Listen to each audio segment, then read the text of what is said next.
আচ্ছা, আমরা কি একটু ভিডিও কলে কথা বলতে পারি? পারি, তবে এখন নয়। যখন বিয়ের কথা পাকাপাকি হয়ে যাবে তখন, তার আগে নয়। কেন কেন? এত কেন কেন করছেন কেন? কি জানি বলবেন বলছিলেন, সেটা বলুন আগে। হ্যাঁ বলছি, এবং সেটা বলবার জন্যই তো বলছিলাম যে একটু ভিডিও কলে কথা বলা যায় কি না। কারণ ও কথা শুনতে শুনতে আমার চেহারা কেমন হয় সেটা দেখার জন্য, তাই তো? ভীষণ বুদ্ধিমতী আপনি। তা পাত্রী হিসেবে এর জন্য আমার নম্বর কাটা গেল না যোগ হলো সেটাও বলে দিন। কথায় যে আপনার সঙ্গে পারবো না সেটা খুব ভালো করেই বুঝতে পারছি। কথাটা বলেই ফেলি। জি বলুন। কোনো বিষয়ে আপনাকে ঠকাতে চাই না, তাই আমার সব ব্যাপারেই আপনাকে একটু জানাতে চাই। ছেলেরা যেমন অনন্য পূর্বা পত্নী চায়। অনন্য পূর্বা মানেটা কি দাঁড়ালো? মানে হচ্ছে আগে কখনো কারোর সঙ্গে কোনো সম্পর্ক ছিল না। এরকম স্ত্রী যদি একজন স্বামী চেয়ে থাকে তাহলে তো একজন স্ত্রীও তার স্বামীর কাছ থেকে এটা আশা করে যে তার আগে তার কোনো মেয়ের সঙ্গে কোনো সম্পর্ক ছিল না। চাকরি জীবনে ঢোকার কিছুদিনের মধ্যেই একটা মেয়ের সঙ্গে আমার প্রেম হয়। তাই নাকি?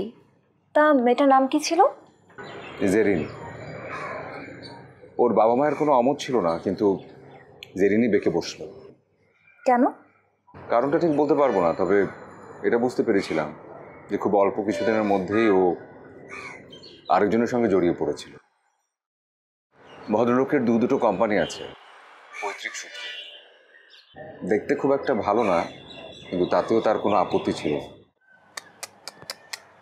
খুবই বেদনার কথা।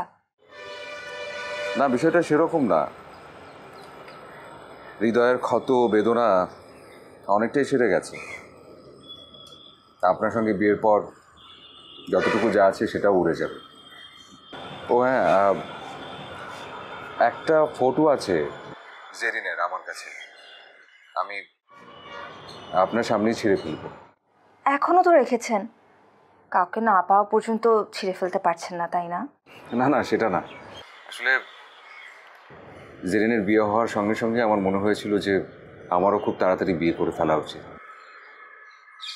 অবসরে ফটো তুলি, বৈজ্ঞানিক বিভিন্ন বিষয় নিয়ে সময় কাটাই। তখন থেকে মনে হতো যে যদি একজন সঙ্গী থাকতো পাশে, তাহলে হয়তো এই কাজগুলোতে আমি অনেক বেশি মনোযোগ দিতে পারতাম, মনোযোগী হতে পারতাম। আর তাছাড়া এখন যে সময়টাতে আছে আসলে সেটাও ঠিক প্রেম করবার মতো নয়। অনেক কিছু বদলেছে। এখন যেমন মনে হয় যে একসঙ্গে থাকতে থাকতে স্বামী স্ত্রীর মধ্যে একটু একটু করে যে মায়া, যে ভালোবাসা তৈরি হয়, সেটাই খাঁটি জিনিস। আর ভবিষ্যতের ব্যাপারে তো কখনো কিছু বলা যায় না। এই যে জেরিন, ওই যে আমার সঙ্গে এমনটা করবে সেটাকে আমি একবারের জন্য ভাবতে পেরেছিলাম। তাই তো মামার উপরে সব কিছু ছেড়ে দিয়েছিলাম। আর মামার কারণেই আপনার মতো একজনকে আমি খুঁজে পেলাম। আপনাকে তো আমার স্বভাব, চরিত্র, মতামত সব কিছুই জানালাম। এখন সিদ্ধান্ত আপনার। এখন রাখছি। কেন? পরে কথা বলবো। কথাটা বলে কি ভুল করে ফেললাম? কাল কি তাহলে না করে দেবে আমাকে? ও কেন যে বলতে গেলাম জেরিনের কথা।